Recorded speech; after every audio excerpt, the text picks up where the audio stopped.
Hello viewers, আজকে আমি আপনাদের সামনে একটি সমস্যার সমাধান নিয়ে এসেছি।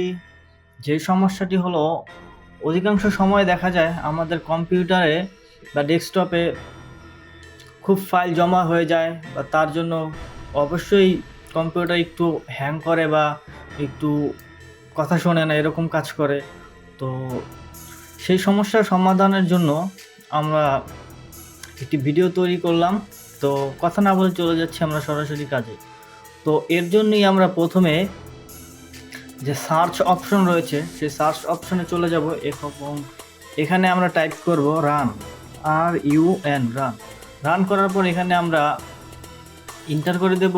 ইন্টার করার পর এখানে এমন একটি ইন্টারফেস চলে আসবে। তো এখানে আমরা যে অ্যারো বাটনটি দেখতে পাচ্ছি, এই অ্যারোতে ক্লিক করব, বা যদি আপনার অ্যারো না থাকে তাহলে আপনার এখানে অবশ্যই টেম্প এটা টাইপ করে নিয়ে ওকে প্রেস করে দেবে।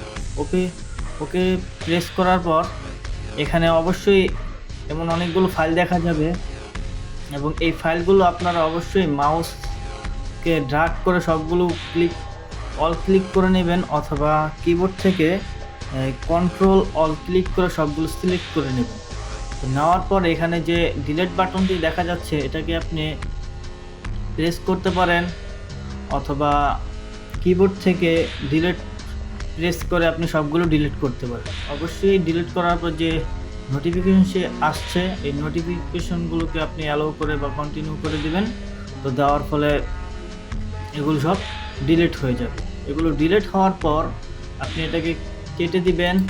দেওয়ার পর আবার এখানে রান অপশন চলে আসবেন। চলে আসার পর এখানে যে টেম্প আপনারা এখন দিয়েছিলেন, তো এটাকে বাদ দিয়ে এখন লিখবেন %temp%। এটাকে আপনারা একটু টাইপ করে নেবেন। আমার এখানে টাইপ করা, তো এখানে সেভ হয়ে রয়েছে। তো আপনারা এখানে চলে আসবেন। এটাকে দেওয়ার পর ওকে প্রেস করলাম। করার পর ঠিক আগের মতো এখানে অনেকগুলো ফাইল চলে আসবে। এগুলোকে আপনারা মাউস দিয়ে অথবা কন্ট্রোল অল প্রেস করে সবগুলোকে ক্লিক করে সিলেক্ট করে নেবেন। সিলেক্ট করার পর অবশ্যই কিবোর্ড থেকে ডিলিট অথবা পিসি থেকে আপনারা এখানে ডিলিট প্রেস করে নেবেন। অবশ্যই এখানে পার্মানেন্ট ডিলিট এখানে প্রেস করবেন। করার পর এগুলো আবার ডিলিট হয়ে যাবে। দেন আবার নতুন করে আপনারা রানে আসবেন। আসার পরে এখানে প্রিফেচ এটাকে আপনারা টাইপ করে নেবেন।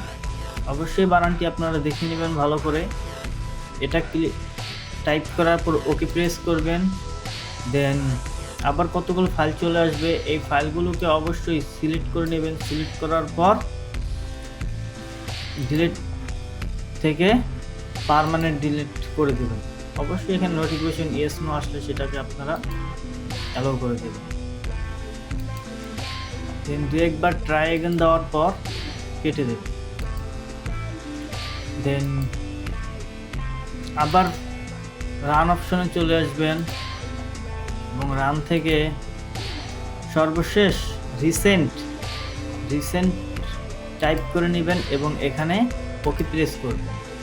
দেন এখানে যে ফাইলগুলো আসছে এই ফাইলগুলো ডিলিট করা আগের মতো না। তো তার জন্য আপনি প্রথমে একবার ট্রাই করতে পারেন। তো সবগুলো আপনি সিলেক্ট করে এখানে ডিলিট প্রেস করবেন। প্রেস করার পর দেখবেন এগুলো কাটছে না। রাইট বাটনে ক্লিক করে রিফ্রেশ করে দিবেন, তাহলে সবগুলো ফাইল ডিলিট হয়ে যাবে।